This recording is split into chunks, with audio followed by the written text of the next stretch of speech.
जय गुरुदेव। मैं सुजीत धार्मिक ज्ञान ए टू जेड में आपका स्वागत करता हूँ। पिछले वीडियो में आपने देखा कि किस प्रकार से एक तपस्वी ने उन दोनों को रोक दिया था और बता रहे थे कि आगे वज्रयानी योगिनियाँ हैं, आगे न जाएं। सन्यासी आगे बताते हैं कि यदि इसका बस चलता तो ये चारों तरफ पूरे क्षेत्र में छा जाते। युद्ध या ताकत से इन्हें जीतना संभव नहीं, इन्हें तो साधना के बल पर ही जीता जा सकता था।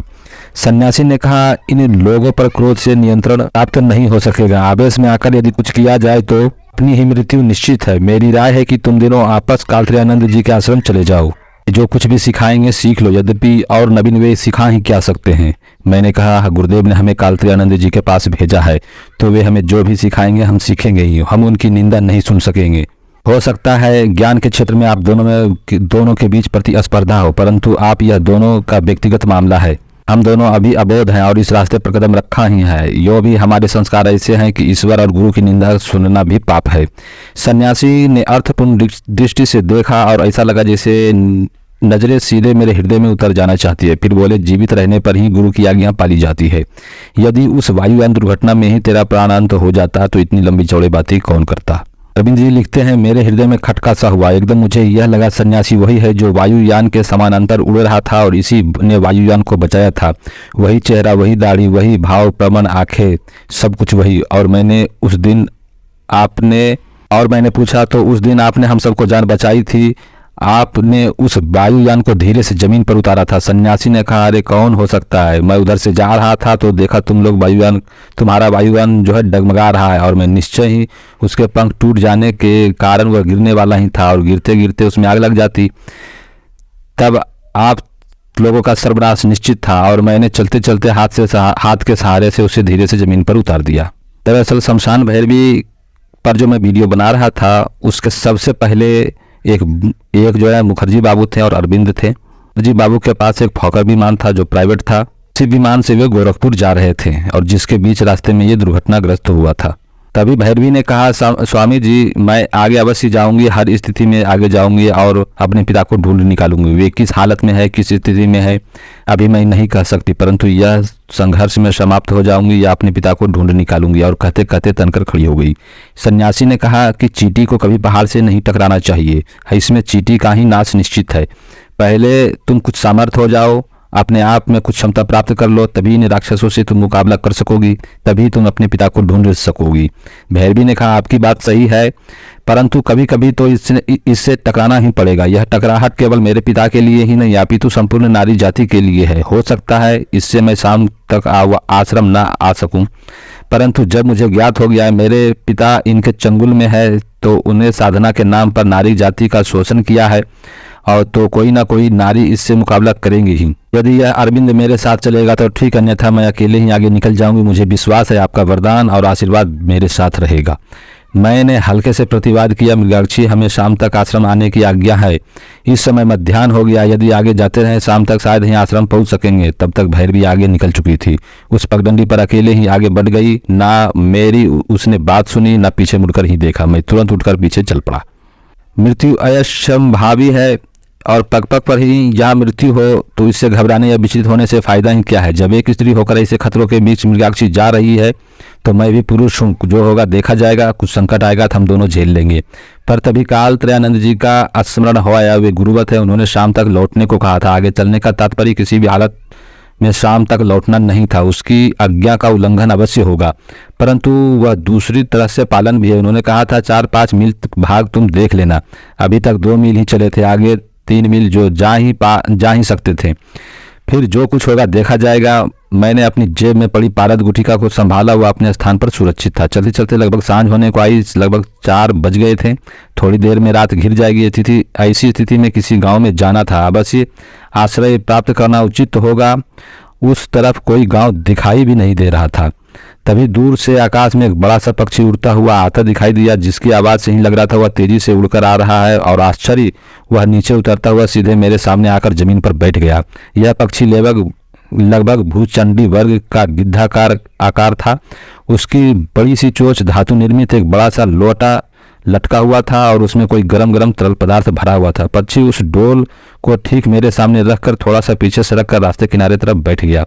मैंने देखा उसमें चाय जैसी कोई तरल पदार्थ थी और अभी भी उसमें भाप निकल रही थी। मैं यह सोच रहा था कि आवाज़ आई, पी लो पी लो, इसमें कोई बुराई नहीं है, थकावट दूर हो जाएगी। यह पहला आश्चर्य हुआ जब हमने सोचा ही था कि यह कौन मददगार आ निकला और बोल रहा है। उसकी आवाज़ भी सुनाई नहीं पड़ रही है। यह निश्चित है कि जो बोल रहा है लगभग उसकी आयु 60-70 के आसपास अवश्य होगी। तभी एक छोटा सा पक्षी वहीं उतरा और उसकी चोंच में 2 गिलास, एक छोटा सा मग के आकार का बर्तन था। उसने भी उसी प्रकार के बर्तन मेरे सामने रख दिया और रास्ते पर एक तरफ जाकर बैठ गया और कोई जैसे आज्ञाकारी नौकर हो। हम दोनों यह भी सोच ही रहे थे पीना चाहिए या नहीं।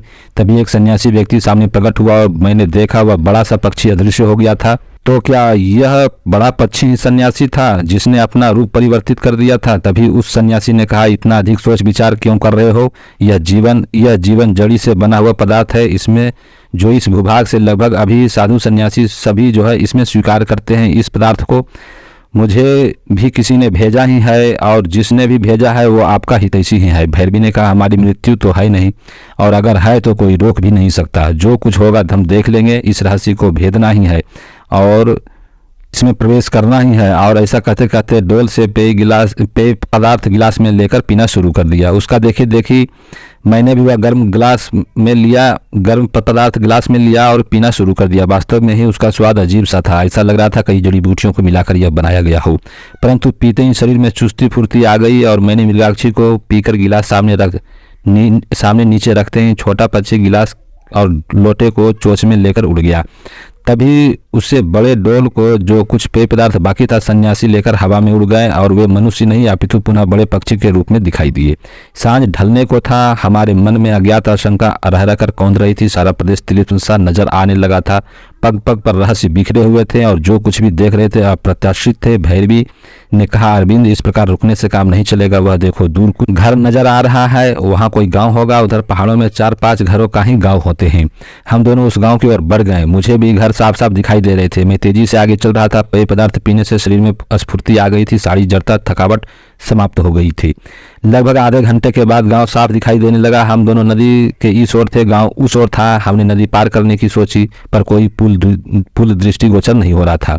भैरवी ने कहा, थोड़ी देर आगे बढ़ो, हो सकता है जहां नदी सक्रिय हो वहां लकड़ी का कोई लट्ठा होगा जो कि पुल का काम देता होगा।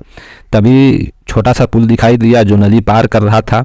यह पुल ठीक वैसा ही था जैसे आमतौर पर पहाड़ी क्षेत्रों में होता है। हम पुल के पास पहुंचे और बाईं ओर 3 योगिनियां सर्वथा नग्न अवस्था में बैठी हुई थी जो झोपड़ी के बाहर ही बैठी हुई थी। वे तीनों हमारी ही ओर ताक रही थी कि जैसे प्रतीक्षा कर रही हो। अरविंद जी आगे लिखते हैं, आगे मैं चल रहा था और कनखियों से उन स्त्रियों को देख रहा था। तीनों योगिनियां लगभग 24-25 वर्ष की होगी। उनके शरीर पर कोई किसी प्रकार का वस्त्र नहीं था, ना ही किसी प्रकार की शर्म और हया। मैंने दृष्टि को स्थिर कर पुल को तरफ बढ़ने लगा। मेरे पीछे मृगाक्षी चल रही थी। अचानक ऐसा लग रहा था जैसे मेरे पैर में लकवा मार गया है। मैं पैर उठा भी नहीं पा रहा था। मैंने अपने शरीर की सारी शक्ति पैरों में लगा दी, परंतु जैसे उसी जगह वे जम गए थे। मैंने खड़े होकर पीछे मुड़कर देखा तो भैरवी की स्थिति भी लगभग वैसी ही थी। मैं विवश अपनी जगह पर खड़ा रहा। जैसे ही मेरे दोनों पाँव में किले ठोक दी गई हो। मैं लगभग बेबसी से स्थिति में उन योगिनियों की ओर देखा। वे उसी प्रकार स्मित मुस्कुराहट के साथ बैठी हुई थी। मैंने ध्यान से खड़े होकर उनकी ओर देखा। वे तीनों एक ही पंक्ति में बैठी हुई थी। ललाट पर सिंदूर, बड़ा सा तिलक, गले में एक माला दिखाई दे रहा था, शायद रुद्राक्ष की हो। उनके पास वह सन्यासी भी बैठा था जो कि अभी हमें तरल पदार्थ पीने के लिए दे गया था। उसकी उम्र लगभग 30 के आसपास होगी। चेहरा वही, रूप रंग वही आकृति। यद्यपि वह पौर सा नजर आ रहा था परंतु इसकी आयु 30 से भी लगभग कम लग रही थी। उन 3 योगिनियों के बीच वाली योगिनी ने मुझे संकेत पर अपनी तरफ बुलाया। मैंने भैरवी की ओर एक क्षण देखा। वह परेशान थी, अपनी जगह पर स्थिर सी थी। मैंने विवेकता से योगिनी की ओर कदम बढ़ाया तो मेरे पैर खुल गए। ऐसा लग रहा था कि मैं उस तरफ चलकर जा सकता हूँ, परंतु ज्यों ही नदी की ओर कदम बढ़ाता मेरे पैर कीलित से हो जाते। मैं खिंचा सा उनकी तरफ बढ़ गया। मध्य में बैठी हुई योगिनी ने कहा, आ गए तुम, मैं तुम्हारी ही प्रतीक्षा कर रही थी। मैंने कहा, हम दोनों नदी पार कर उस तरफ जाना चाहते हैं। आप व्यर्थ में हम दोनों को किलित कर दिया है और इसका क्या विशेष प्रयोजन है? उसने उत्तर दिया, बस यही प्रयोजन है। तुम सुंदर हो, स्वस्थ हो, हाँ, हमारे साथ रहो, कुछ विशिष्ट साधनाएं तुम संपन्न करो, निश्चय ही चिर यौवन बने रहोगे, सैकड़ों वर्षों तक शरीर का आनंद प्राप्त करते रहोगे। मैं लगभग योगिनी के पास पहुंच चुका था। उनके और मेरे बीच 2 गज से ज़्यादा फासला नहीं था। तीनों योगिनियाँ बैठी हुई थी, उनके सामने ही बहुत छोटा सा हवन कुंड था जिसमें लकड़ियाँ पड़ी थी और अंगारे चमक रहे थे। शायद अभी भी लकड़ियाँ जली होगी। हमने देखा, उसकी आंखों में चमक आ गई। यह वीडियो अब यहीं समाप्त होती है। अगर ये जानकारी अच्छी लगी हो तो चैनल सब्सक्राइब करें, वीडियो लाइक शेयर जरूर करें। अगला वीडियो तुरंत आएगा। तब तक देखने के लिए धन्यवाद।